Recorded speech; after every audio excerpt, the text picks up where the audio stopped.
thanks everyone for coming. I know it's day 4 of the conference, so it's time when energy starts lagging and stuff, but it's nice to see so many of you here.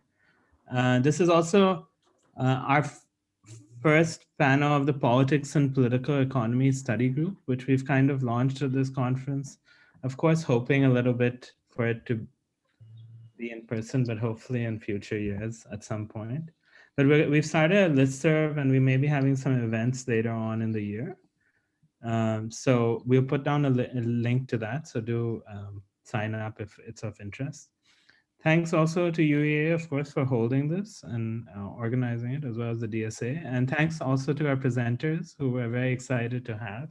So the way we'll do this is the more classic way of all the presentations first and then the Q&A later. Presenters will have about 15 to 20 minutes, and Portia will go first, followed by Tom Goodfellow, then Eob, Izana, and Delia. Okay. Portia, should we start? So I'll just set my timer. All right, yeah, so my name is Dr. Portia Roelofs. I'm a junior research fellow in politics at St. Anne's College, Oxford. Thanks so much to the panel organizers and also the conference organizers for putting this together. I think it represents a really important kind of point of discussion, so I'm very excited to see what comes out of the next kind of hour and a half. So today I'm going to be presenting the first paper from a new project of mine, and the paper can be summarized as Privatization, Old and New, Stylized Narratives versus Changing Realities of the Firm, the Profit Motive, and Privatization. So I don't have any slides. I'm going to be old school and just sort of speak. So hopefully that will work for people in the audience. And so this represents the kind of initial findings from the kind of literature review stage of a broader project that I'm involved in called New Frontiers of Privatization, that tries to think through, first of all, the changing role of public and private actors in governance and development, with a focus on public-private partnerships and management consultants, and then tries to also think through some of the kind of normative and ideational aspects of these changing forms of public and private interest in governance. And as such, I'm really interested in getting feedback and comments and kind of an idea of how this might fit into different literatures that I'm not yet aware of. In terms of thinking about the subject of the panel, so thinking about changing development paradigms, it strikes me that common to many development paradigms and their kind of shifting nature is a relationship and debates about states versus markets. So the public sector versus the private sector, in which one is best placed to deliver development or democracy or freedom or whatever it is that the goal that we're aiming for. And so we see this in the kind of shift from Keynesianism in the post-war era to the Washington consensus of the kind of 80s and early 90s. Then a shift back towards a more kind of pro-state line consensus. Oh, it sounds like someone else might also be unmuted, so maybe check for that. And then with kind of debates now over the kind of heterodox political economy challenge, it seems like this is a kind of central line of debate in when we're talking about, are we seeing a new paradigm? Is paradigm being maintained? And the reason I've chosen, or it seems like the debates about privatization in particular, so should publicly owned companies or public services be delivered by the state or by private companies, seems to be a kind of central way into getting into these changing ideas of the states in the market. Moreover, the paper was kind of motivated by an experience I had, or my kind of general experience of trying to teach this sort of material. So teaching on the Masters in International Development at LSE, in the core course, we had a whole week on paradigm shifts and paradigm maintenance. And it was very much framed in terms of the state versus markets, public versus private sector divide. And yet my sense was that we were teaching it in too broad brush, simplified terms. We were teaching a sort of stylized narrative of this debate that meant that actually when our students got out into the real world and did their internships or started working in practice, they were kind of flummoxed when the debates about privatization didn't quite meet their expectations of a kind of very standard public versus private sector. And my sense is that this actually hints towards something much bigger, which is that the kind of evolutions in contemporary capitalism mean that the realities of what the public sector is like and what the private sector is like have changed, and our kind of stylized narratives haven't kept up. So just to kind of review, what is that stylized narrative? This is in the Gideon and Unterhalter in 2020. They summarize it as: the public sector is inefficient, corrupt, or unable to deliver, requiring the private sector to inject speed, depth, and know-how. And so this is often the argument that's made in favor of private sector participation in development. However, I think the critique of private sector participation also relies on a pretty similar stylized narrative. And so this idea that private sector firms are motivated through competition to maximize efficiency in order to maximize profits is also kind of present in the critiques. For example, Ha-Joon Chang talks about a string quartet might be more efficient if it performs a 27-minute piece in 9 minutes. The increase in productivity leads to, at best, a debasement of the product, and at worst, the very increase in productivity destroys the product itself. So even in critiques of privatization by kind of these new kind of anti-market fundamentalism thinkers, we see the critique centering on this idea that competition in the market motivates firms to be more efficient, and that leads to profits. And that's either a good thing or a bad thing. And so I kind of take inspiration from a body of work that has already started to deconstruct what the stylized narrative says about the public sector and the state. So most directly, I draw on the work of Chiara Cordelli in her recent book, The Privatized State, published last year. She says, when we get down to it, then government today is not what many intuitively think it is. So she talks about this kind of idea of the government as kind of bureaucratic and rule-bound, and talks about how the kind of emergence of more private sector mimicking forms of public management has led to not a kind of smaller state that's retracted from the economy, but a larger, more privatized state. And so in this body of work, I also think of people like the work on management consultants by Ulonen and Kusela, the rise of consultocracy, or broader work on the kind of revolving door between regulators and market actors, and the kind of, so Peter Gokka and the work of open democracy, etc. So just as this body of work has sought to kind of problematize and update our notions of what the state is nowadays, in this paper, I'm going to try and do the same for the private sector in pretty broad brush strokes. So I'm going to first of all talk about the change in the form of privatization. I'm going to talk about privatization, the shift from phase one, which maybe matches the version of it that we teach, and phase two, which is a rather different story. So the shift from divestment to partnerships. Then I'm going to talk about the changing nature of the firm over the last kind of 40 or so years. And then I'm going to talk about the changing nature of how the profit motive is pursued via quite different strategies of accumulation. So just some definitions before I get into all of that. I'm taking the public and private sector in this context to be essentially political and economic concepts, and broadly interchangeable with the state and the market. This, of course, misses lots of nuances that the state regulates the market. There's also arguments that the market is not freely existing. It is constructed through regulation and through state kind of institutions. So I accept that, but I'm just kind of bracketing it and putting it to one side.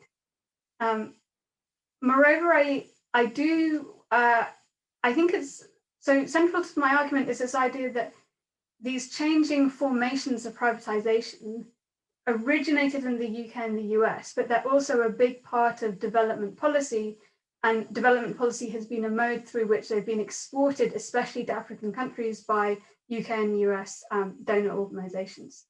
Some people may kind of challenge this idea that you can use the same concepts of public and private sector across the global North and global South, or Western European countries and post-colonial countries.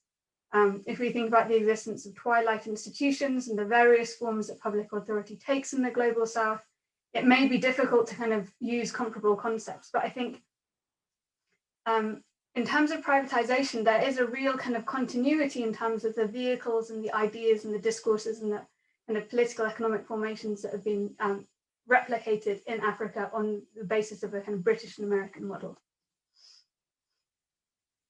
Okay, so thinking of privatization phase 1 and phase 2.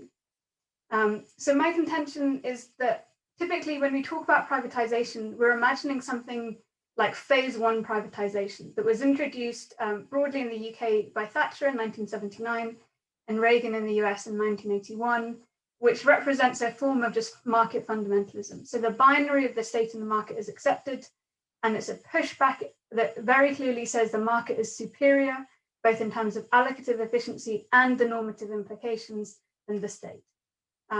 So this kind of early stage, it's very straightforward, it's divestment. So taking what were public companies and selling them into private hands. So the early examples from the Thatcher era are shipbuilding, vehicle manufacture, and then certain types of public utilities like electricity, communications, and water. Crucially, the privatization as divestment agenda is central to aid programs by the US and the UK in the 1980s. So whilst, so we start to see a kind of move in the World Bank in the 1981 Berg Report, 1983 World Development Report to a more kind of pro-market line. This then becomes a kind of very evangelical push on the part of USAID. All of its missions in 1985 were instructed that they had to prioritize privatization in their discussion with developing countries' governments. USAID sponsored a major conference in privatization in 1986. Soon after, in 1988, British missions overseas were similarly instructed to canvass the market for privatization. And there was substantial cooperation between USAID and the British Overseas Development Administration to promote it in developing countries. By 1988, with the support of the World Bank, they'd recorded 1,300 successful privatizations worldwide, with the highest rates of privatization in countries receiving World Bank loans in sub-Saharan Africa in particular. So I think often this is what we have in mind when we kind of have these stylized debates about kind of what is better for the provision of water. Is it when it's provided by a state-owned corporation or the government, or when it's provided by a private company? And we often think about it as being this kind of binary choice of kind of divestment. However, we start to see a transition from what I call kind of phase 2 privatization in 1993, and it starts in the British Labour Party, where in contrast to the kind of market fundamentalism, we see this argument that through public finance initiatives and then public-private partnerships, you can get the best of the state and the market. In the full paper, which I'm happy to share, I kind of discuss this transition much more kind of step by step. But there are kind of 3 major changes that happen with the shift from privatization as divestment to privatization as partnerships. The first is at the level of discourse, as I've explained. The second is that it really extends privatization to sectors where it was previously seen as impossible or politically unviable to privatize. So education, health, roads, prisons, et cetera, et cetera. And so then if you subsequently look at the export of privatization as partnerships by the British government and DFID, education and health are the kind of really major areas in which there's kind of activity. And then phase 3, and I think this is also sometimes missed in the kind of standard debates, is that privatization in phase 1 is about creating new relationships between consumers or end users and businesses, so people paying directly at a point of use of services. Whereas phase 2 privatization tends to reform the relationship between firms and the state. So often that transfer is happening at the level of kind of fiscal arrangements. And so it's not necessarily users interacting with the private firm, but it's the government creating new relationships with private companies. Again, this then kind of feeds into a shifting narrative of what privatization is among the World Bank, and you get the kind of proliferation of public-private partnerships, the encouragement of developing country governments to set up legal and institutional frameworks for the facilitation of new forms of private sector participation. And this can be quite clearly linked to the kind of UK and US aid initiatives. I will move on now to, so that's the kind of rough picture of how I think privatization has changed. And so moving to the kind of second main point, thinking about how the firm itself has changed. So And this links to privatization because I think the argument about how happy are voters with the prospect of switching from public to private provision really relies on the imaginary at hand of what private provision looks like, and who is this private actor who's taking on previously public utilities. So ironically, as Ronald Reagan was promoting privatization as divestment, there was in the US undergoing a major change in the nature of American corporations. So in the kind of post-war boom period, we see corporations operating to some extent as social institutions. So an organization with constituents and responsibilities well beyond the individuals and institutions that own stock in the corporation. And much of this analysis is taken from Karen Ho's 2009 book, Liquidation. Through the late 1960s, firms grew rapidly, turning into conglomerates, so taking on a variety of different forms. And yet throughout this kind of period of expansion, there was still the idea that profit was required for the survival of the firm. And so the survival of the firm as a corporate entity was kind of central, and profit was the means towards that.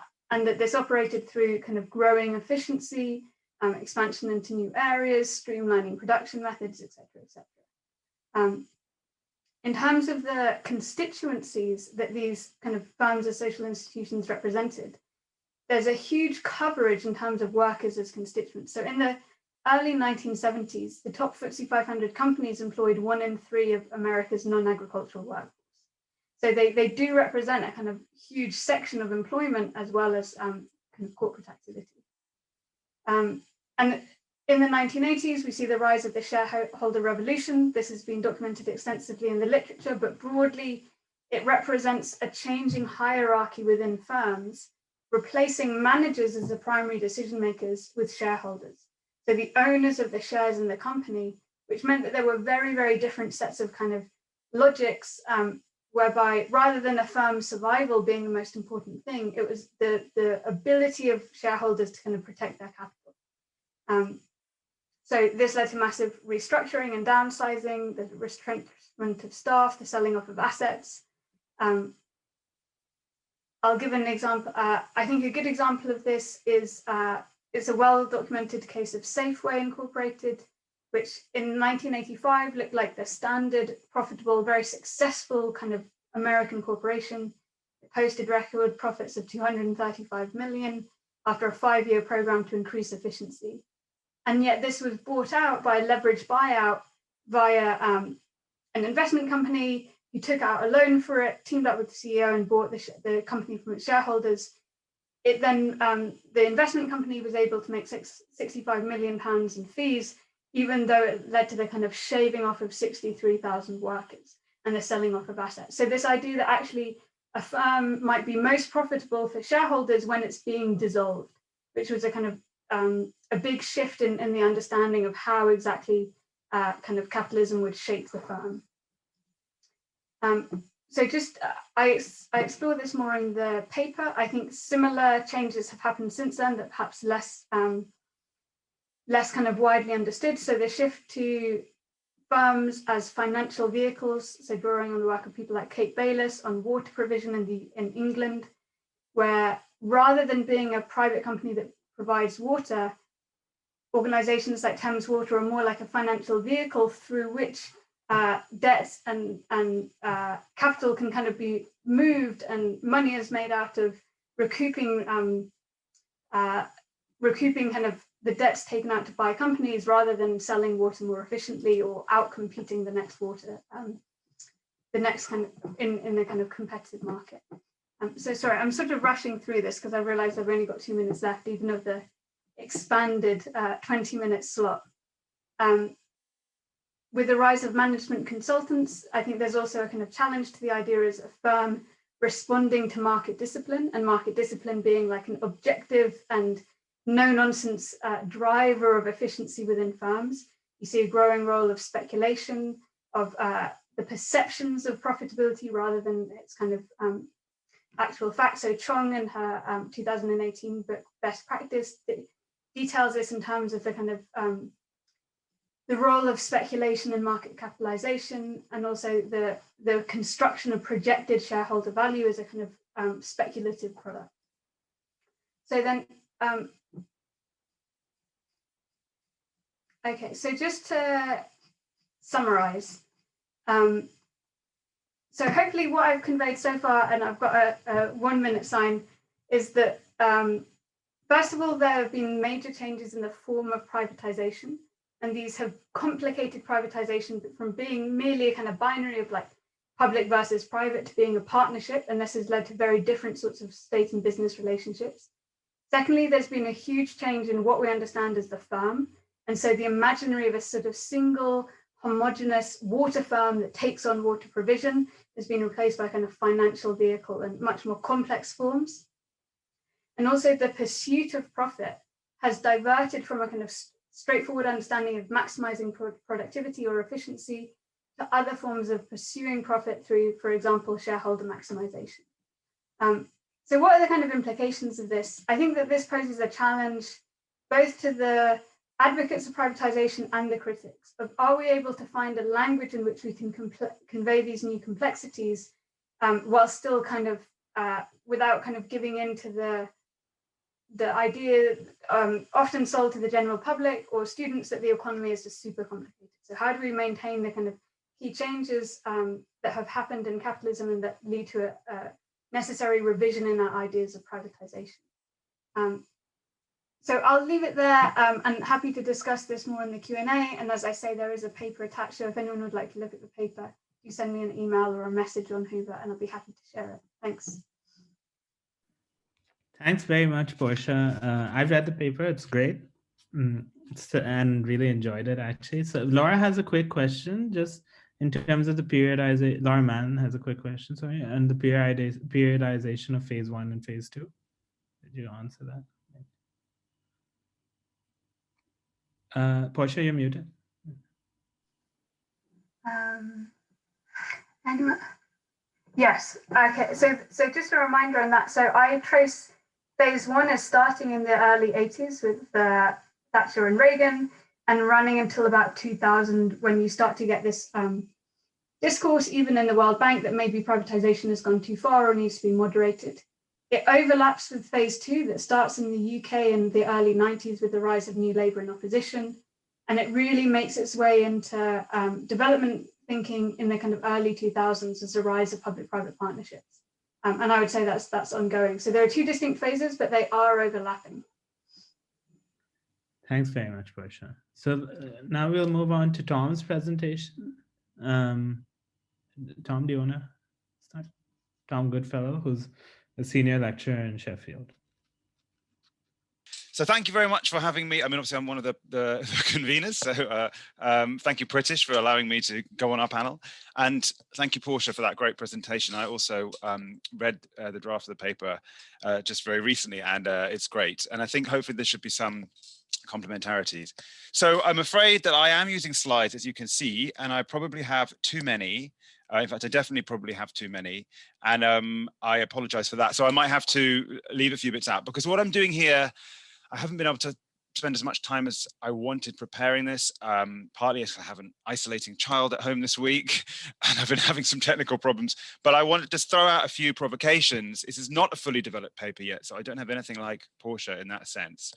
It does build a little bit on a paper I published last year in Review of African Political Economy, which was like partly focused on the whole idea of the infrastructure gap in Africa and what that means for cities and urban development and stuff particularly. So I'm going to draw on some of that, but I also wanted to say a bit more about this kind of general trend towards private and blended forms of financing of infrastructure, which obviously relates a bit to Portia's presentation, and think a little bit about Britain as a particular kind of donor and where it's going in this space. So I'm kind of throwing a bunch of ideas there. Now, probably, you know, everyone's sick of seeing this kind of image of the SDGs, so I'll just explain why I put it up. And it's partly because I'm speaking to, you know, I guess debates around the financing of SDGs, and particularly I'm interested in kind of goal 11 around cities, but also 9. And the idea that really infrastructure has been framed as something that's absolutely central to realizing the SDGs,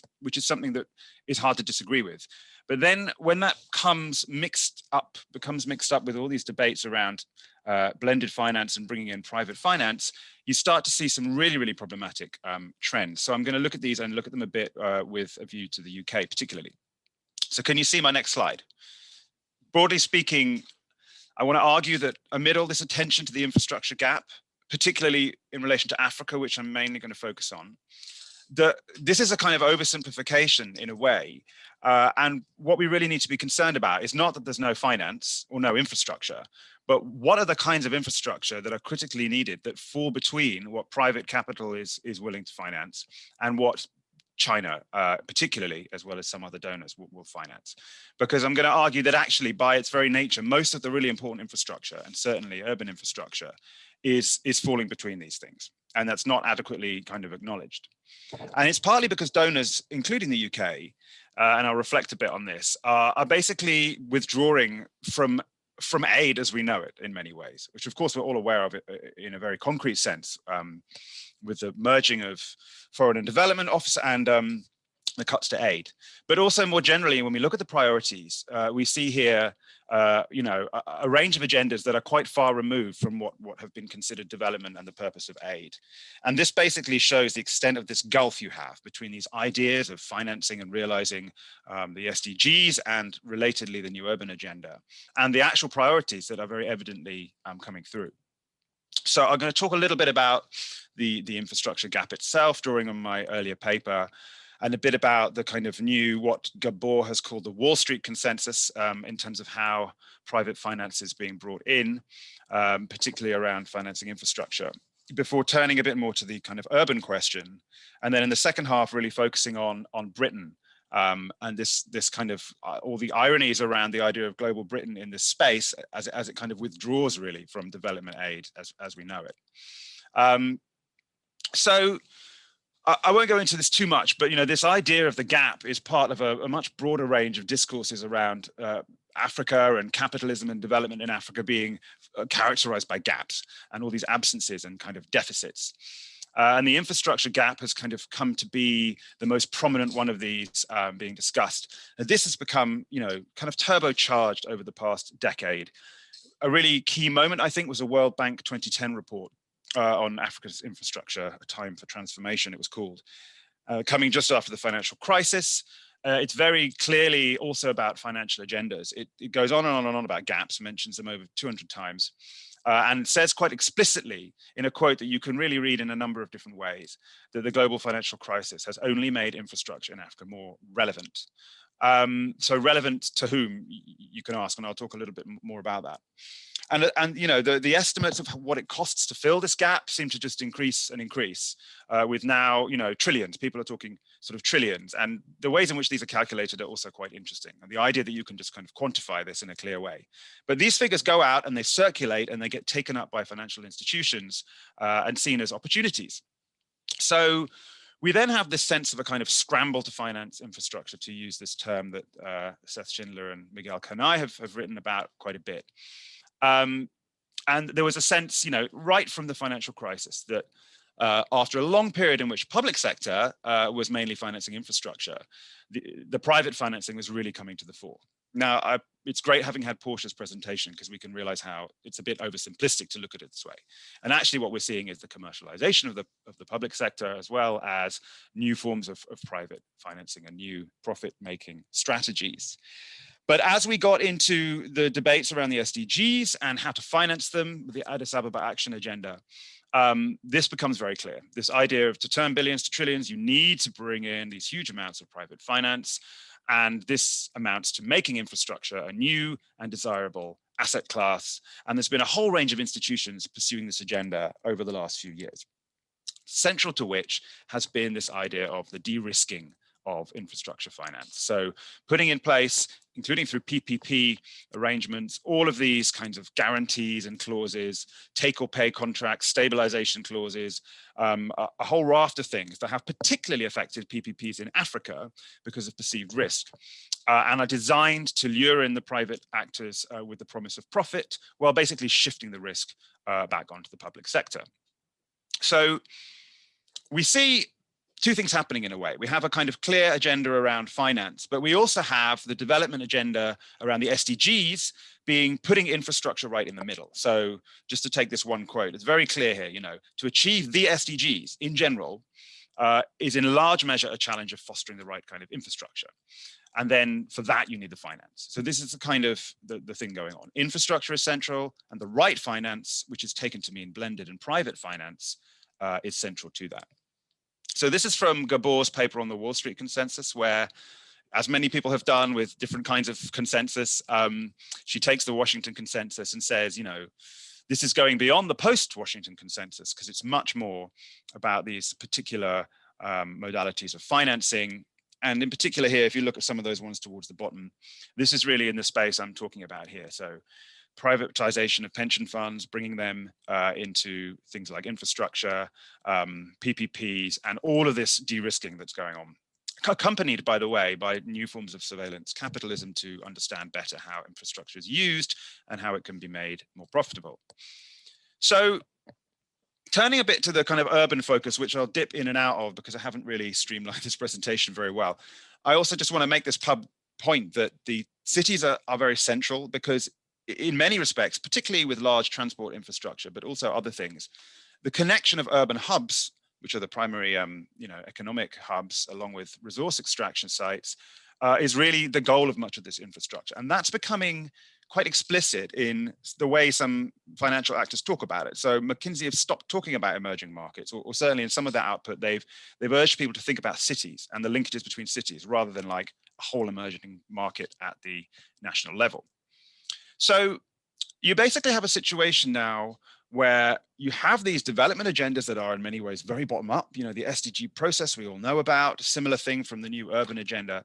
But at the same time, because of the global financial crisis and other developments, you have people who are seeing a large profit-making kind of bonanza in the infrastructure space.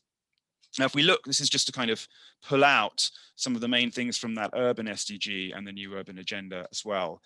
You know, only one of these explicitly mentions infrastructure, but the core issues around water supply, sanitation, waste management, and so on, energy, these are really all questions of infrastructure. And then if all infrastructure becomes about getting the right kind of blended finance, the whole development agenda sort of gets taken over by this.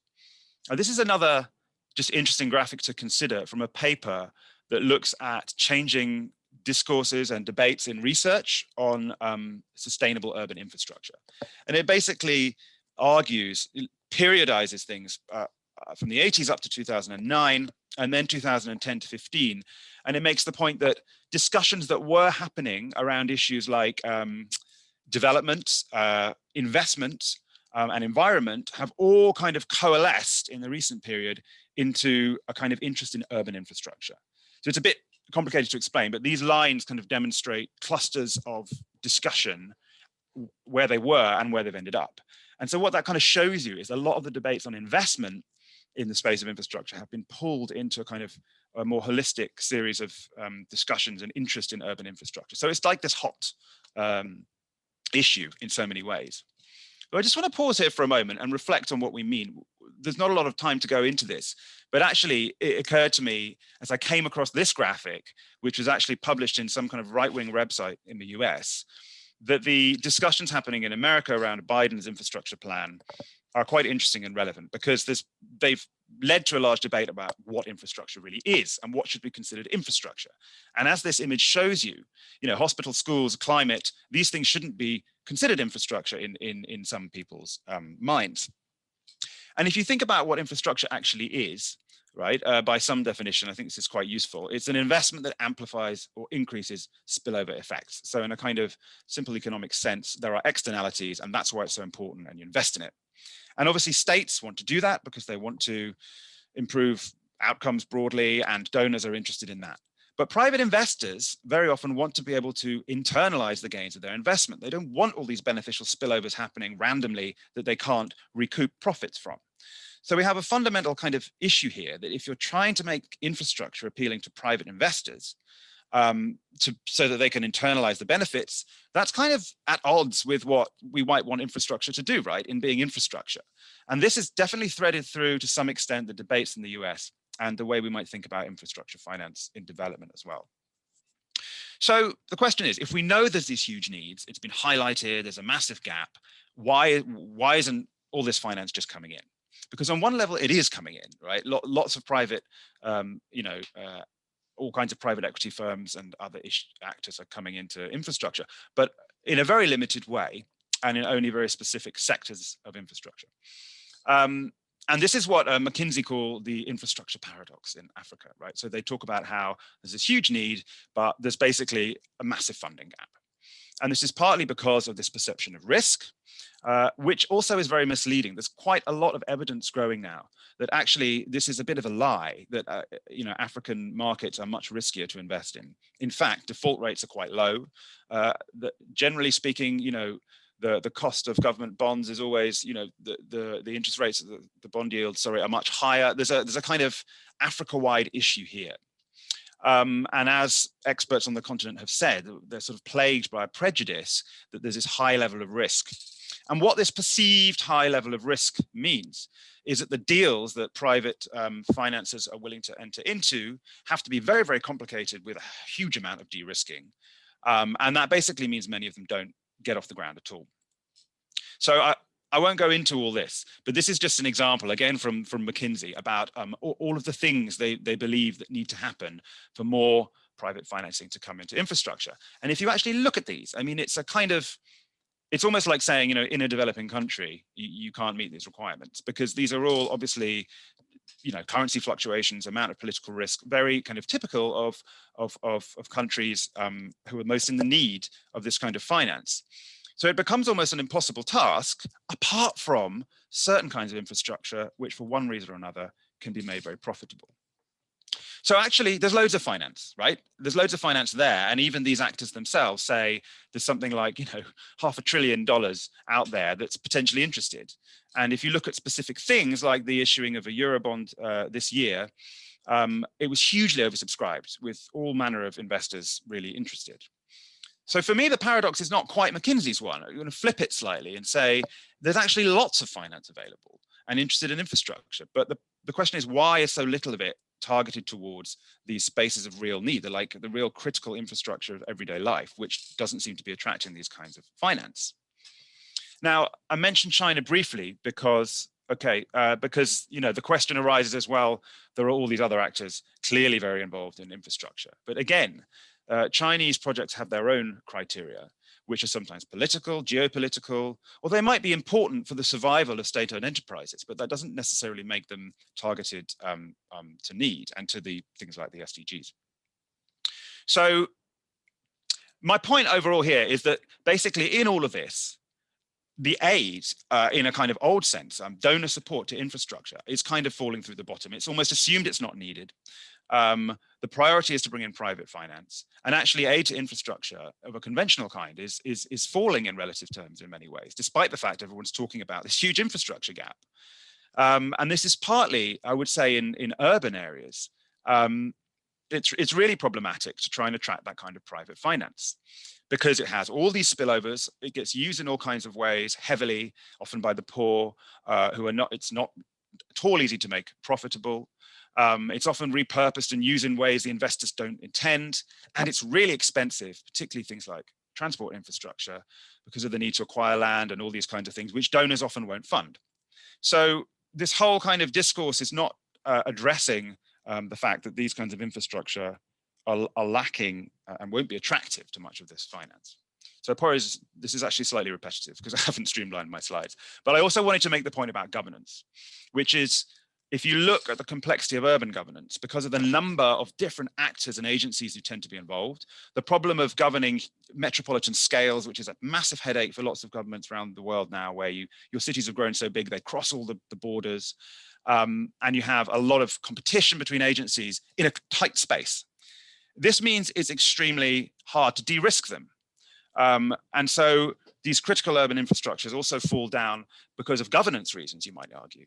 And yet at the same time, donors are moving away from a focus on governance, for better or worse. I'm not saying that, I mean, there's a lot of problems with aid for governance. But if you're trying to say we need to fund the SDGs, for that we need infrastructure, for that they need to be bankable, and to be bankable, you need to have good governance, then you're kind of talking in contradictory terms about what's possible. So just briefly on Britain. I mean, I had a quick look at some of the recent, I'm sure many of you have seen this, statements about aid in the context of the merger.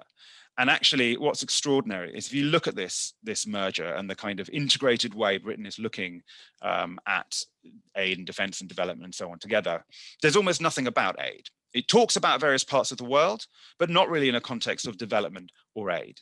And there's a maintenance of focus on Africa, including East Africa, but when you actually look into it, it's mainly about security and counterterrorism.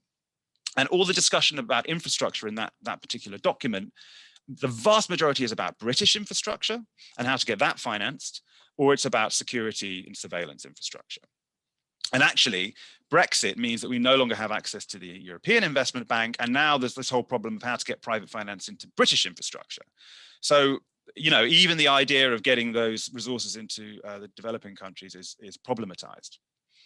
At the same time, the clear direction of travel in DFID as in terms of their idea of development is around things like girls' education, human rights, religious freedom. And so without speaking to those agendas, and I'm not saying they're bad agendas, there's a real vacation of the space around many of the SDGs, particularly these ones. Does that say 1 or 2? 2, okay. Sorry, I'm really rushing, but it's because I'm trying to get there and I'm nearly there. 1, okay. So anyway, these are just a few quotations from recent statements about development in the UK, which I think really illustrate this idea that it's all about soft power and it's about protecting UK science and trade. And none of this really does anything for the infrastructure agenda and much of the SDG agenda. And if you look here, I won't go into detail, I don't have time, but both economic infrastructure and governance related things have gone from being in the top 5 to out of the top 5 completely. Humanitarian has gone right up since the data here. And these are all important things in many ways, but they just reveal the kind of hollowness of the pursuit of the infrastructure agenda, the critical infrastructure agenda, I would say, and the SDGs. And also, yeah, a lot of aid is now being spent by other departments. That's really increasing, including the Home Office, some of which may be for things like asylum, it may be quite positive, but when you have a government that's actively hostile to asylum, you have to worry a bit about all that money going to the Home Office, as well as to international trade. So just to kind of finish here, my argument essentially is that the UK and possibly other donors, though I've not looked at this, are in this kind of contradictory position of promising to deliver SDGs while basically hollowing out development aid in fundamental ways, particularly with regard to infrastructure, in contrast to this idea of the infrastructure gap being central to the development agenda. And it's pretty clear on current evidence that both the de-risking and the private finance agenda can't deliver those needs. I do have a few other conclusions, but just briefly, which is that the other side of this story, which I'm not going to talk about, is that when you have that absence of infrastructure, other people step in. And this is obviously interesting and important, particularly when it comes to real estate. A huge amount of investment in construction and so-called infrastructure today is in real estate. This, I think, is the fundamental urban agenda of many people. And if you consider these kinds of statements, which, you know, I find interesting, particularly the one about India, 70% of buildings that will exist have yet to be built. You have to ask who's building those, where's that finance coming from, and how does it benefit from the fact that, you know, all this other finance that development actors talk about simply isn't getting into those cities. So I will stop there. Sorry for going over. Thanks so much, Tom. Very interesting presentation, taking in a way clearly linked to what Portia talked about on the broader level to a particular sector, and not sector, but in terms of infrastructure. And now we move to a particular country, in the case of Ethiopia. So the title of the presentation is Deals and Development in Ethiopia, Explaining the Growth Miracle and Assessing its Sustainability. We have Eob Gebremariam from LSE, Izana Welder Gabriel from Manchester, and Delia Esaias, who's an independent consultant in Addis. So Eob, I think is starting. Yes, let me share the slide.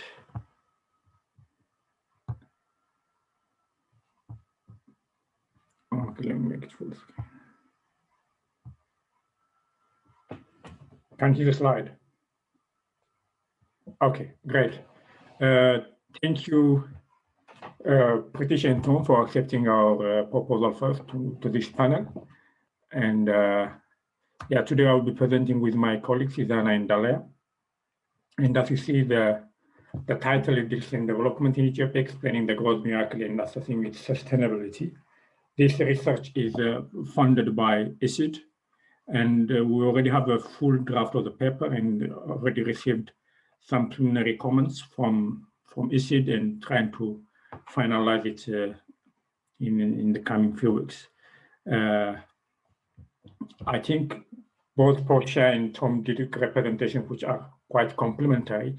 I wonder to what extent our presentation would fit into the general dynamics, but I think it will be a good input to broaden the discussion about the paradigm shift of maintenance. And as you all know, it's quite a difficult time for all the three of us, because Ethiopia is passing through a very, very difficult time. And as you can see from the pictures here, you have the dam, which is quite a promising mega infrastructure, but also kind of a risk in terms of creating some kind of geopolitical tension. There's a civil war that's going on in the northern part of Ethiopia, a huge humanitarian crisis, quite daunting in many ways for us. But I hope what we'll be discussing can also be kind of understood in that, taking into these elements into consideration. I will have a quick, what I will be doing is I will try to summarize the paper in 10 to 12 minutes time, and then I will invite my colleagues, first Dalia, then Izana, to jump in and to add into the discussion in a way that they will find it important. So the key arguments that we have is in terms of understanding the rapid growth in Ethiopia that has happened between 2004 and 2018. We explain it in terms of it was primarily led by a dominant party political settlement by having a PRDF on the top, and it's been pursued by this idea of achieving broad-based development under the banner of building a developmental state. And in doing so, PRDF provided semi-open order deal space for selected economic actors. And I will explain what these terms are, what the framework that we use called power brokers and magicians.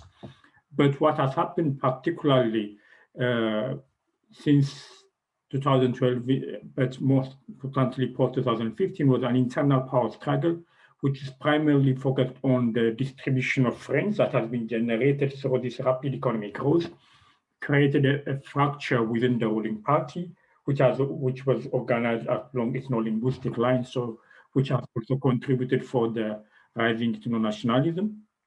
And the feedback loop that's up the post-rapid economic growth period, or from the moment that we've seen substantive change within the political arrangement in 2018, what's happening at the moment is a transition towards a more disordered deal space and huge political instability, as we all know, and also a rapid and rushed neoliberal opening, primarily pushed from outside, but also very much also facilitated by actors from within.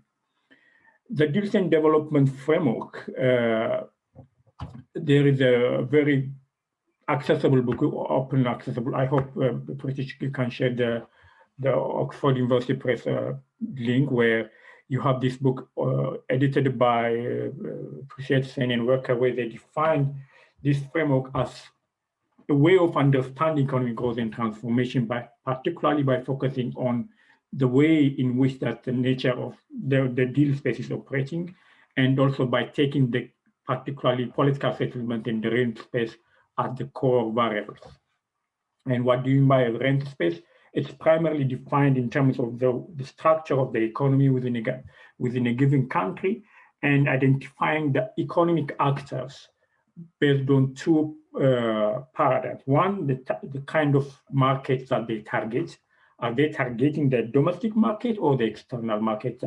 Do they export? And the other one is the other parameter is defining these economic actors based on the mechanisms through which that they generate their rent. Are they generating their rent through discretionary mechanisms, through preferential treatment from the state, or is it through outcompeting other actors in their economy? So based on these two parameters, we have these four actors. Rentiers that usually just simply export the commodity from the country into to international markets. We have magicians who also export the commodities, but primarily operate in a very competitive industry. And actors in the domestic market are categorized into power brokers and workhorses. Power brokers are the ones that are benefiting from discretionary rent. Workhorses are actors who operate within a very competitive market. The other key framework for this, key element in this framework is the deals space, understanding the deals space, whether it is closed or open. That means whether it is open for anyone to access it, or whether it is closed, or you need some kind of special political link to enter into the deal space, or whether it is ordered and disordered. That means whether negotiations or agreements are honored or not, or either in the short term or in long term. So I will quickly move into particularly the case studies that we have. As we know, Ethiopia has been very much on both in the academic debate, in the policy debate, as one of the countries that has achieved rapid economic growth. And there has been substantive data and evidence and narration, and almost all information is available in terms of how this growth has kind of contributed to rapid economic growth, both in terms of in the urban and rural context, and also how it has contributed to improved human development index in terms of infrastructure and other indicators, education, health. A number of factors have been improving in this high growth period. What we did is then we used the framework to identify what are the key, how do we explain the Ethiopian rent space. So if we take the base year, like the 2000 to 2001, the beginning of the millennium, and the 2017-18, we try to identify who are the dominant actors within the Ethiopian economy. And as you can see in the 20 years ago, it was heavily dominated by workhorses, and magicians and rentiers were very much insignificant in terms of their contribution, and there is a little bit of contribution from the power brokers. But what we've seen across time was a significant increase in the presence of power brokers in the economy. That means actors that are, most of them were state-owned enterprises that are operating in the economy and benefiting from the discretionary rent that's facilitated by the government. You have like the energy corporation, you have the newly established corporation called the METEC, which is one of our case studies, and it's kind of created some limited space for the workforces by way as well. Our case studies in particular for this paper is we have selected four actors. One for the rentiers, that is economic actors that are exporting to the international markets and having access to specific commodities, are oil seed exporters. And for the power brokers, we take the METEC, the Metal and Engineering Corporation, which was established as part of building the internal capacity of the state. For the workhorses, we selected building contractors, and for the magicians, we selected the tourism actors. So in terms of workhorses, we identified building contractors, primarily mid-level building contractors, which are operating in the grades 3, 4, and 5 within the Ethiopian standard. And we try to identify what kind of economic activities they have been doing during the rapid economic growth period, and the extent to which that the change in the political settlement arrangements post-2018 has affected their operation. And of course, the construction sector has been quite active in contributing to the economic growth during the rapid economic growth period. The key areas that shape the way that actors in the building construction sector operate are: one, the process of acquiring or renewing license. The other one is having access to the project, that's the bidding process, and the actual process of building or executing the project. In this process, we identified that brokers play a substantive role in almost all the three stages of this business, in terms of acquiring or renewing license, in terms of bidding for a project, and also project execution. And these brokers are the ones that play a mediation role in terms of both kind of bypassing any red tape, or also even creating some kind of convenience, both for government officials, the private actors, or politicians, to generate certain kind of rent. And sometimes this process creates some kind of customized bids that would fit into the interest of a particular bidder, or sometimes they would kind of create some kind of mechanism through which that a particular rent is generated, so that these actors benefit out of that. For instance, in one case, we've seen a text message between a building contractor and a secretary of a particular government official who have the role to decide on building permits, so that the guy was just simply negotiating how much money should he pay in order to get the building permits. So these kinds of processes affect the way that the building sector has been operating, and there have always been they are both formalized and informal venues of interactions, and these interactions usually create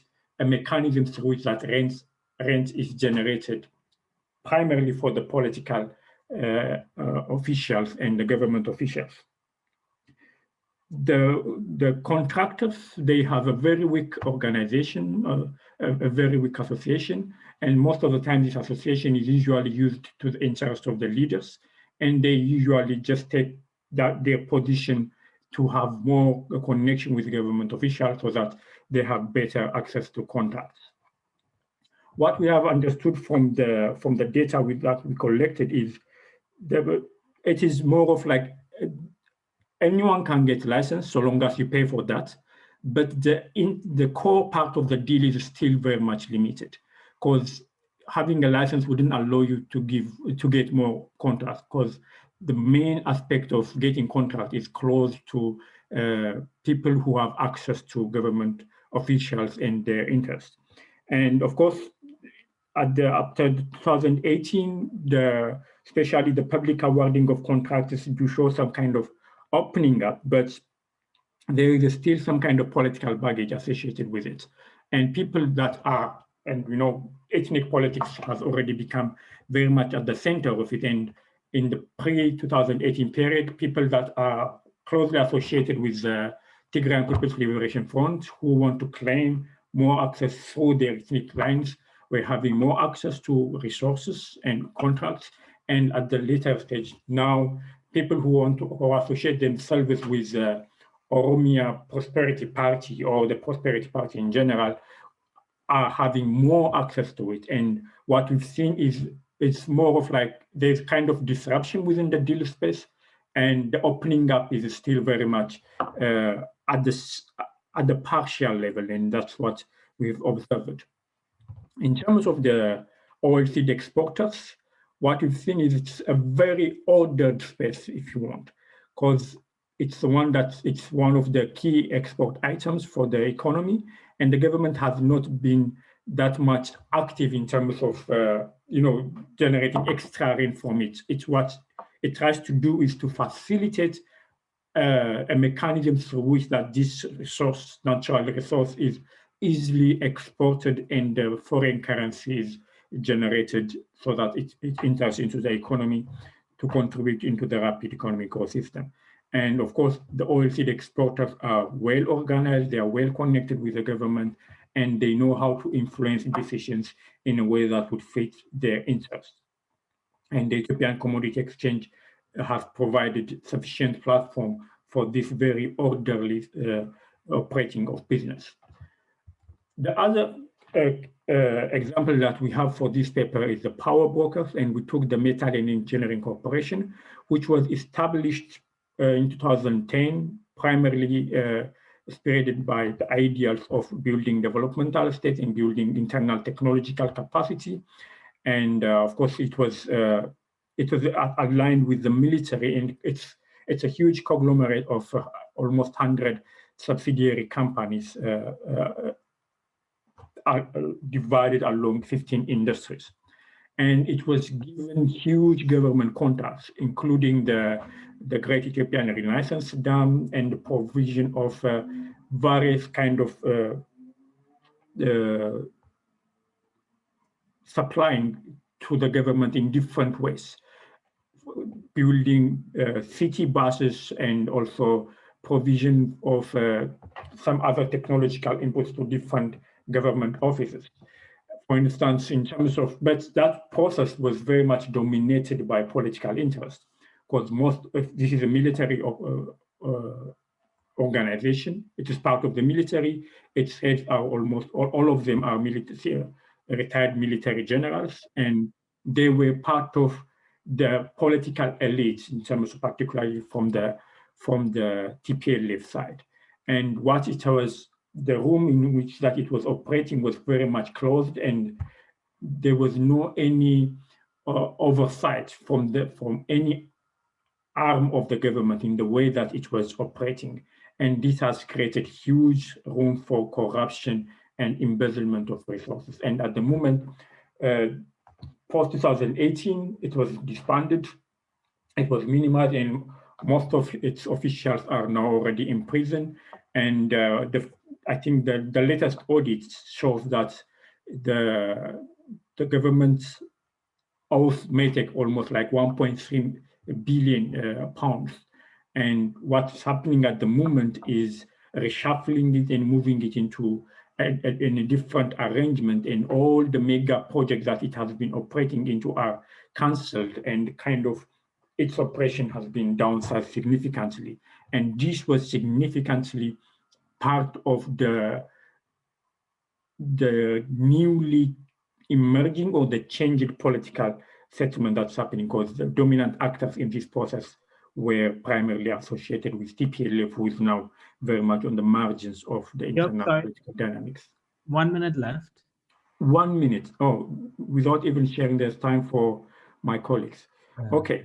Last is the tourism sector. It is a period, it's a sector that has already shown significant growth over the period of economic growth, the rapid economic growth. And this is also a space where you have economic actors that are operating particularly by aligning themselves with the government officials and the politicians. And the process is still, it seems open from the get-go, but it requires a serious elements of negotiation with government officials. And what has happened, particularly post-2015, by the time when there was more political rupture happening within the inner circle of EPRDF, is the regional governments or actors outside of the center started to generate more range that was not already there prior to the political problem. And the political problem gives actors, particularly at the local level, a leeway to push for more, using their political power, using their administrative power to generate more rent from these actors operating in the tourism sector, which contributed, along with the conflict that has already kind of downsized the contribution of the tourism sector. These kind of problems created more problem in the way that the tourism sector has been operating. in terms of maintaining the growth that has been achieved at least until 2018. What we have seen is, of course, the rent that was generated through the rapid economic growth was not equally shared among the political elites. That has contributed to the political problem internally and also created more room for external actors, the likes of the World Bank and IMF, to put more pressure and push the agenda of privatization and liberalization of key actors, key sectors in the economy. And of course, COVID has also created a huge problem. And what we see at the time is more of like a political instability that was triggered by the way that the federal state was operating and the way that rents were controlled and distributed. And the phase that we have entered into at the moment would put like the entire economic growth and the rapid move towards achieving at least some aspects of structural transformation under a huge question mark. So just to conclude, this is my last slide. There was an idea of achieving a broad-based economic growth, particularly through active role of the government, the public investment, and also having more room for the power brokers. And it was primarily pushed by the idea of having the capacity to centralize the rent, but the distribution was not fair, and it created more problem, and that we have seen in the post-2018 period. And the rapid opening at the moment is very much, will, at least in our understanding, it will kind of undo most of the positive element that we could take from the rapid economic growth period in Ethiopia. And that's what we have. Thank you. Thanks, Eov. And yeah, so let's open up for questions. That was great. Great to see that research and see it all come together, actually. I'd love to see the copy of the paper as well, whenever. If there are any questions, you can either write them in the chat, or you can just raise your hand and ask it.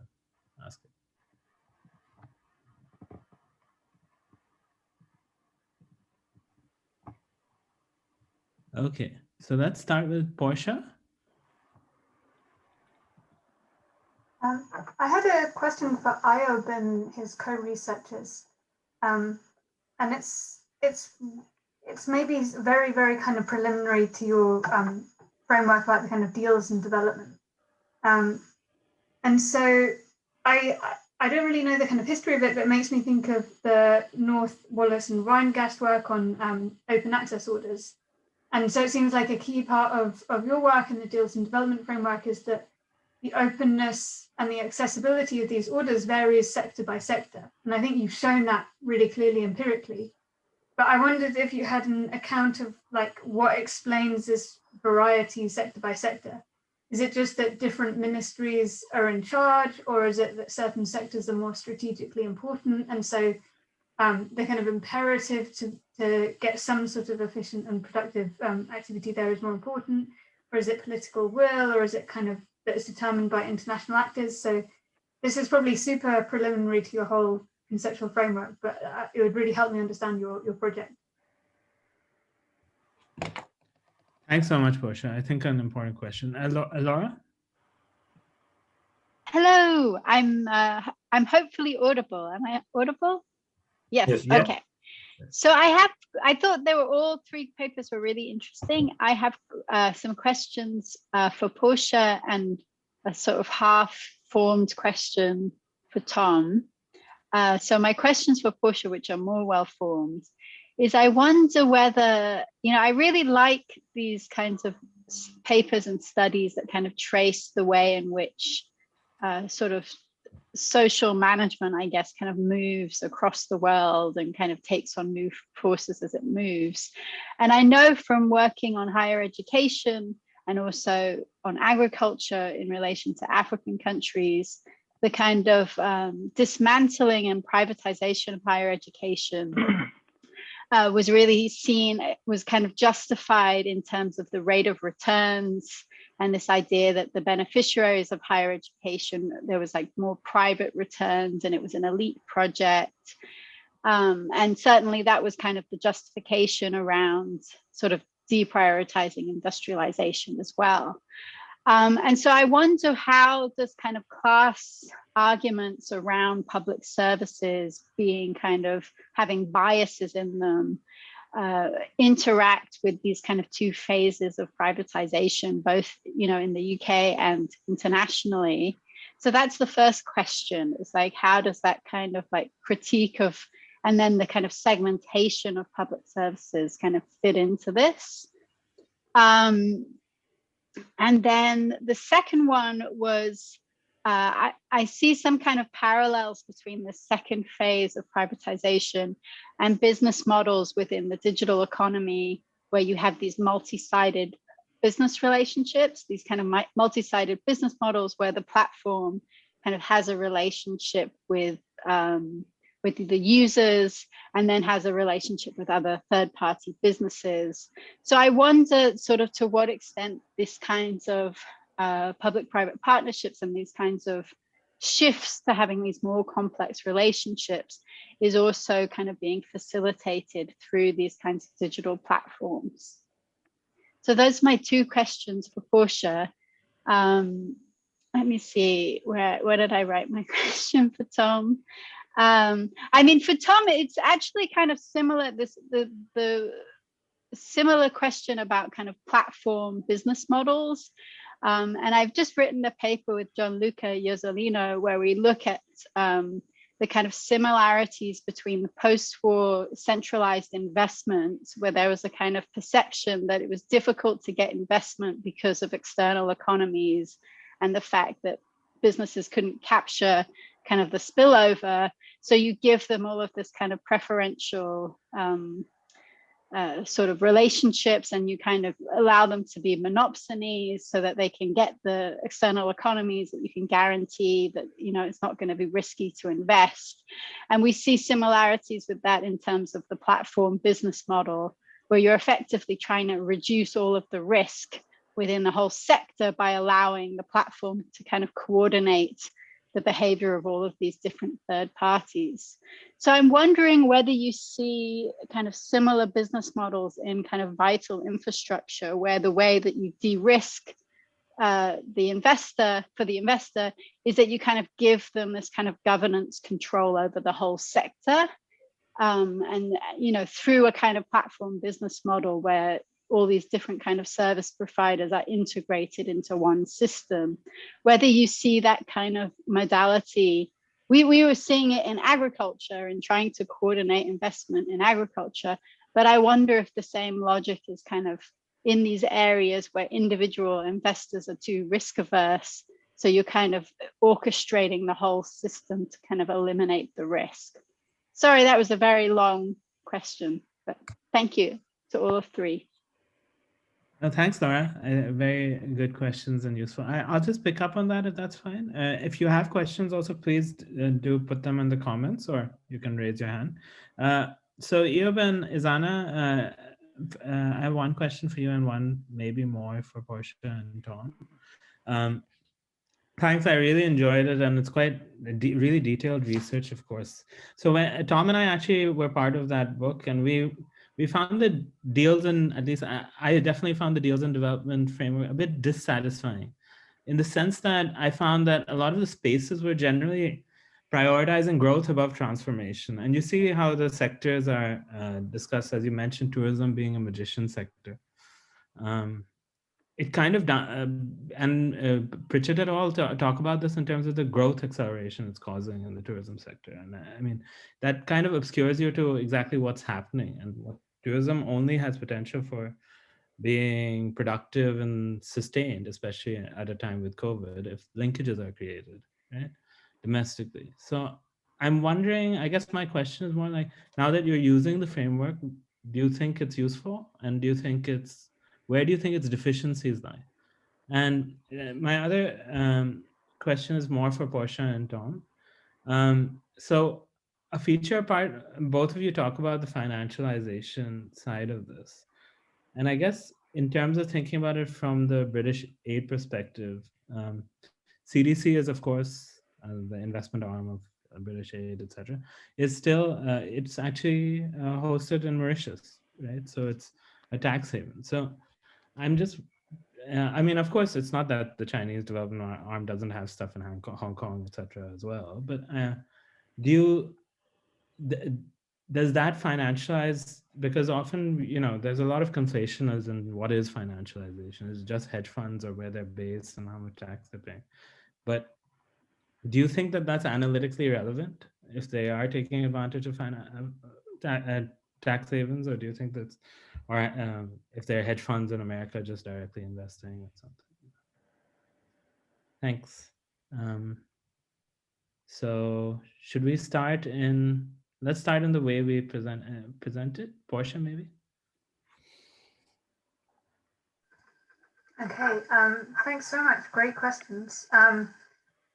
My sense is that Laura's questions probably are more interesting than any answers I could give to them.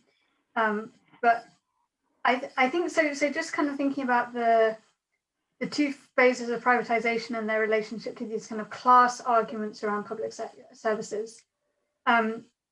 So absolutely, there was a critique of bureaucrats and civil servants as a class, but also under Thatcher, the idea of like the professions as a class and they're exclusive and they're kind of capturing what might have been described in alternative language as kind of rent-seeking class that needed, and divestment was a way of just getting rid of them and kind of pulling the rug out from under their feet. There's also a really similar discourse in 1976 in Nigeria as well, the kind of purge of civil servants and the idea that the state has been captured by a certain type of bureaucrat which represents a certain interest, and that's the kind of the cause of the nation's economic malaise. So under Obasanjo and his first in power. In terms of the shift to privatization as partnerships, I guess I'm not really sure where this argument goes. Like all I can think of is having read through the materials that were generated by New Labour and kind of New Labour affiliates through the 1990s and into the early 2000s, is essentially that they form an alliance with the kind of specific form of capitalist class that is operating in what is now defined as like the public sector, the public service sector. And so I really don't know enough about the kind of political relationships between, say, the Conservative Party in the 1980s and different sorts of business contractors. But there becomes a real kind of a real coupling of organizations like Capita and Balfour Beatty, these big kind of consortia associated with building hospitals and schools and doing PPPs, and the New Labour kind of decision-making policy branch. So, I mean, in terms of class analysis, that's all I can offer, but I'd be really interested if that answers your question, or if you had any kind of other hunches in terms of how to respond to it. Similarly, in terms of the kind of digital platforms, it really isn't something I've thought about. One response in terms of thinking about what are the new relationships that are being formed through the kind of increasing privatization of new sectors of the state. In Chiara Cordelli's work, she looks a lot at the kind of what is the kind of political theoretical status of the relationships between, say, someone hired by a private welfare company to do like employment training and issuing sanctions, you know, these people who make decisions at the grassroots about whether someone's going to get their welfare benefits or not, and their relationship to the claimant, and questioning whether that's actually a legitimate relationship in terms of democratic governance. So there are people kind of looking at the new relationships that are being formed, but I don't really know how digital platforms come into it. One idea I did have, kind of inspired by the paper by Delia and Azana and Ayob, is to think about what would it look like if you put together a typology of firms involved in public sector provision, and how did that change over time? So my sense is that you would start up in the early 80s with, okay, like who's being involved in private sector provision of public services, it would be like shipbuilding companies, water companies. And over time, I imagine you get a growth of IT and a growth of kind of financial sector, and then potentially digital platforms. So where the kind of tail is wagging the dog, where you get like companies selling digital products and that leading the digitization of certain sorts of public services in certain directions. And then finally, Pritish's question. It's a great question, and I don't really think I have much of an answer. I mean, does it matter that it's hosted in Mauritius? Yes, but not really in a way that I can integrate into my analysis. Like, I think it's a bad thing. I think maybe what I take from your question though is that when we're talking about something like financialization, which is so multifaceted and has so many rival definitions, the question I'd be interested in is like what is it that we need to understand about financialization, understand new forms of privatization. So I'm going to leave that there. Sorry, probably quite unsatisfying non-answers to all three questions. Thanks, Portia. Tom? Yeah, I don't think I'm going to be able to give very satisfying answers either. I mean, they're really interesting questions, but yeah, just on the platform issue, it's not something I've thought that much about, and I'm sure there's a lot of people who know much more about this than I do. I mean, it's an interesting question because obviously, I mean, a part of this whole, I mean, one thing I didn't mention when talking about urban infrastructure, which is an obvious reference point here, is obviously the smart city, right? The smart city stuff, because that's really, in a sense, where the infrastructure agenda and the kind of urban service delivery agenda and the financial questions meet. And I think sort of a key area here is the extent to which digital platforms can be used to generate the kind of data that can make infrastructure projects bankable. So that's the kind of connection. It's the surveillance capitalism, the bringing in of those elements in order to leverage that private finance in, rather than, I have less of a sense of how a platform approach could make the sector more manageable, because in a way that's the problem, as you say, in terms of the governance question and governing these complex fragmented sectors in a city, for example. I mean, I always have transport at the forefront of my mind because it's the aspects of infrastructure that I've kind of worked on myself most. But obviously you have platforms, you know, you have Safe Boda or whatever, which is doing an Uber type thing in Kampala. You have other things like that being developed in the transport sector. And I'm sure there are things happening in relation to energy, but I think they're all very sector specific. And then the problem is that the government tries to get in on these things. So again, to talk about Kampala, you know, they want to digitalize a lot of the things relating to the transport services so that you no longer need to have touts and all these other people, and timetables are online and everything is kind of controlled. But there are huge obstacles to this, both in terms of how it affects people's interests and the technological kind of capabilities and broadband and so on. So yeah, I'm not really answering your question, but I think this is going to become further and further up the agenda, because simply, you know, as I said, the vast majority of infrastructure projects are not seen as bankable, and you know, getting the data about who uses it and how.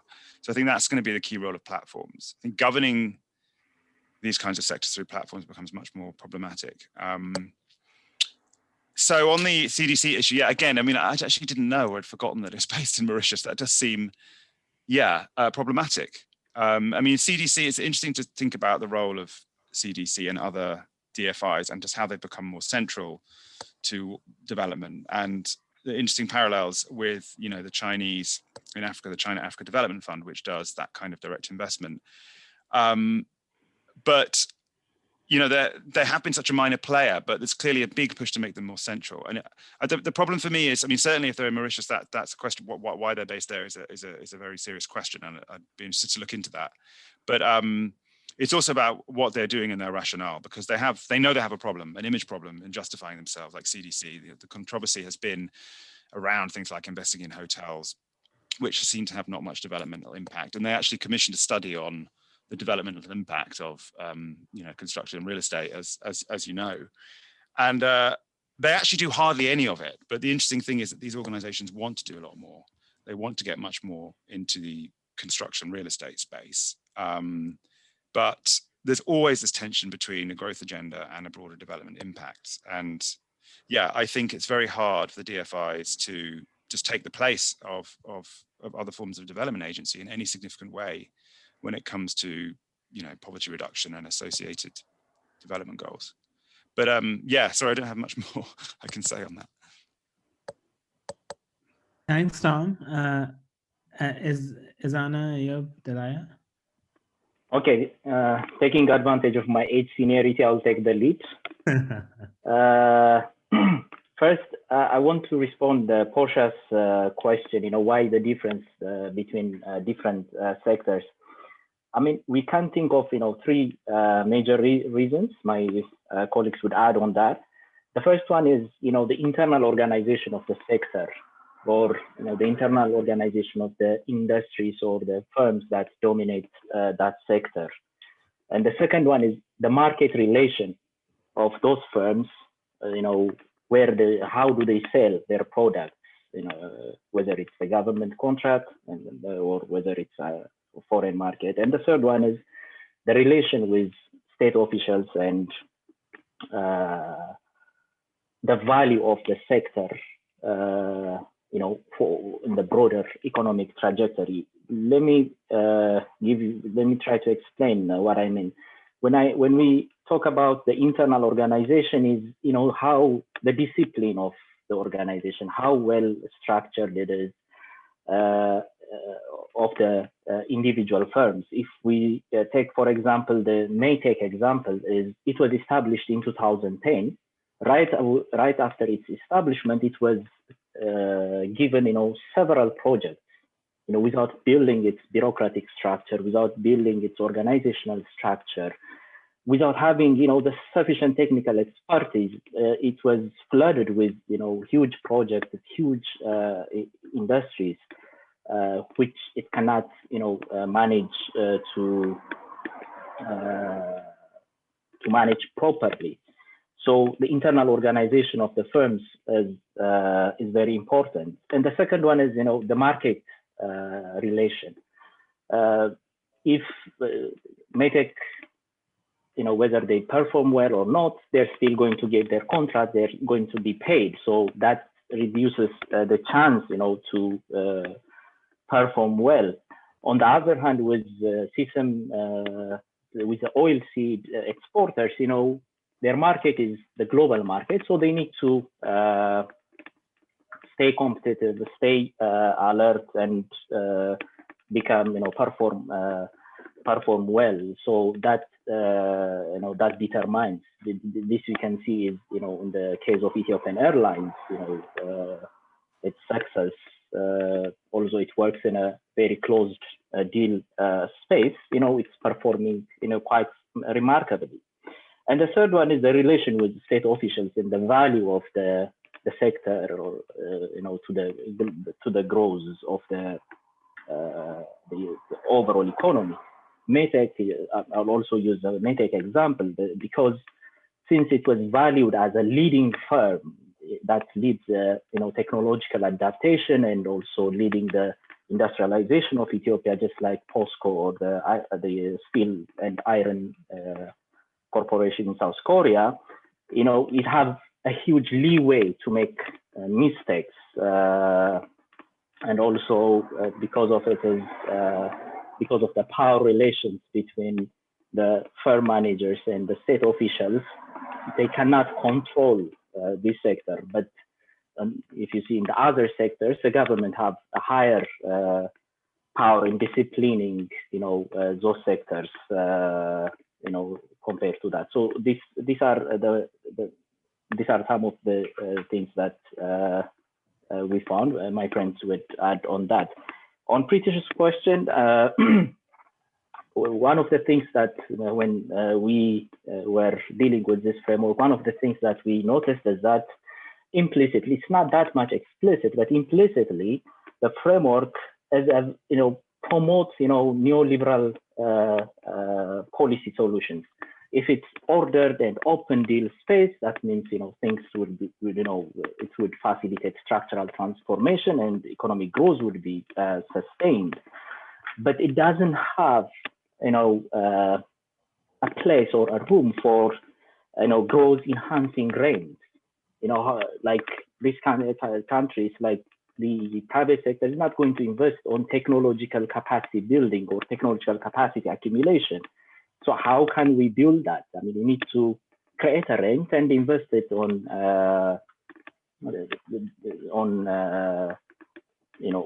growth facilitating sectors. The same thing, with the power brokers. I mean, in Ethiopia, like we've seen some remarkable achievements in terms of industrial expansion and so on. It's because of the power brokers, because of the investment in the dams, electric generation, and other power brokers, which are performing in a closed order space. So, that growth enhancing rents are not giving sufficient attention. And the second problem, the second limitation is that, and this is the limitation of all kind of predictive and categorizing theoretical frameworks. It's very difficult to categorize a certain sector. We cannot get the data. For example, for agriculture, we can get data for agriculture in general. We cannot get disaggregated data for exporter agriculture or for a big agricultural firm. So we tend to do a decision of, this part is dominating, so let's put it in a power broker, or this part is dominant, this sector dominates, so let's put it in this. So this kind of, it's very difficult, to put, and it's very, I mean, most of our categorizations are not perfect and ideal because it's very difficult. Thank you.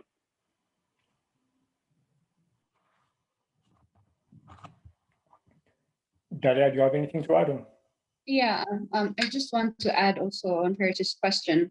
With the different sectors that we've chosen, with construction and tourism, and related to the framework, which we found quite interesting, but with the changing and complex issues within Ethiopia, it was also, we were also discussing what the framework means. With construction, for example, one thing we found out was there was a transition and a disruption, but the framework itself, it was difficult to put that specific finding within the framework. So that's why we kept on saying it's in transition, there's a disruption, but it's not actually, fully open or fully closed, because there is some limitation in terms of capturing the full picture.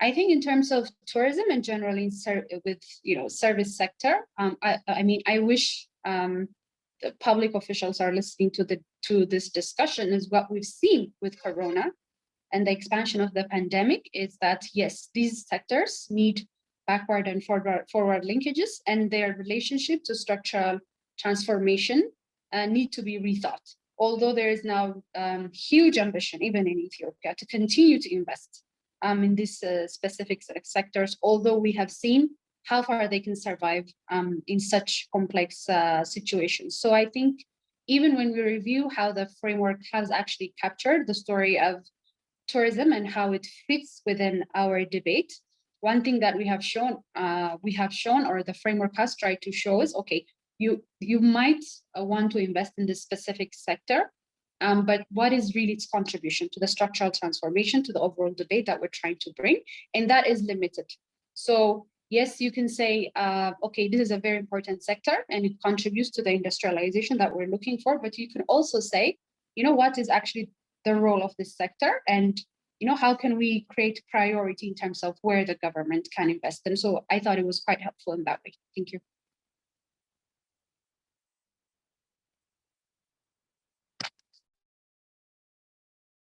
British, I think you're on mute. Yeah, thanks so much, Dalia. That was great. Any other reactions? Questions? Florian? Yeah, hi, thank you, everybody. Thank you for a set of really interesting presentations. I really enjoyed them.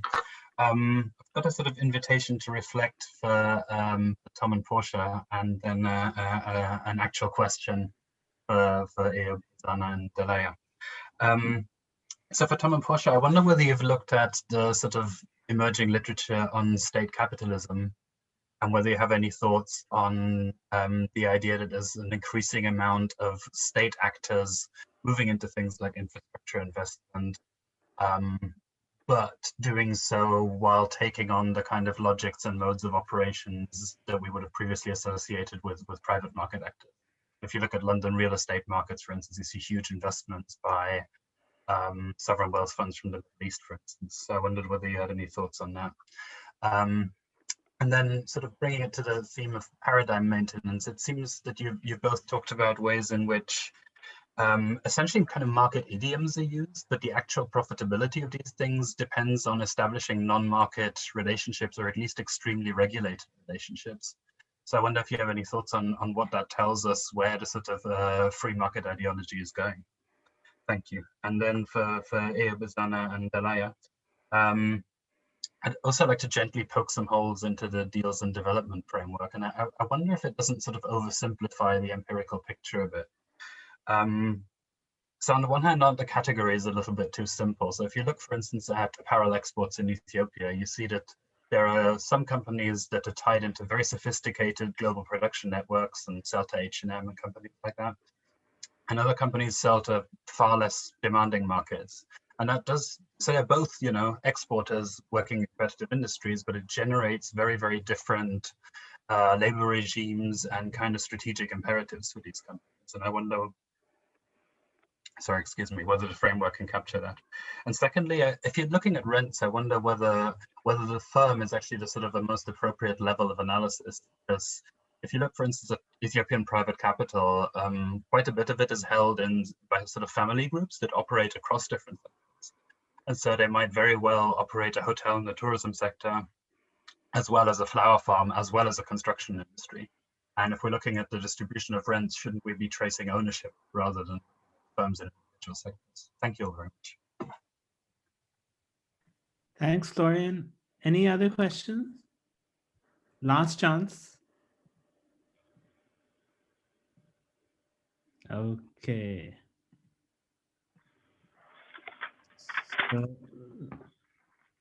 So, let's go ahead the opposite way, maybe, just to confuse things. You? Yeah, let me respond to Florian's question. Thank you for your question, Florian. And perhaps either Izana or Dalia may jump in. In terms of the oversimplification of the framework, in terms of identifying the economic actors, I definitely see that's a limitation, and I don't think that any framework would have a perfect categorization that wouldn't have any kind of faultiness. Yes, a kind of, even though like the market that they are targeting in the external market, the way in which these actors, these exporters are linked to the global market might differ, and the kind then which may have like a reverse impact into the way in which they are organized and they are operating. But probably that's not well captured, at least from my understanding. But the most important element that the framework allows you to see is the way in which internal political dynamics within the country, for instance, in Ethiopia, allows the operation of these actors, these magicians that are producing a product or a service within the country and selling into the global market in any kind of arrangement. So what kinds of political processes are happening there? What kinds of political leverage do they need to play with? So understanding the internal dynamic, the internal political implication of that is much more the focus that the framework allows you to deal on, rather than like what's happening once they are interacting with the external actor. In terms of the kind of frames and the differentiation between ownership and the kind of our focus on firms, I think that's a very good question. And probably I will explain it more with one example.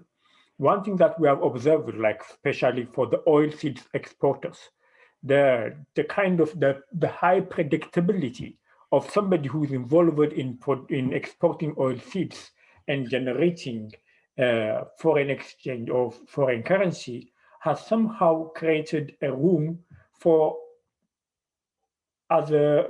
business actors that are operating in different kinds of business.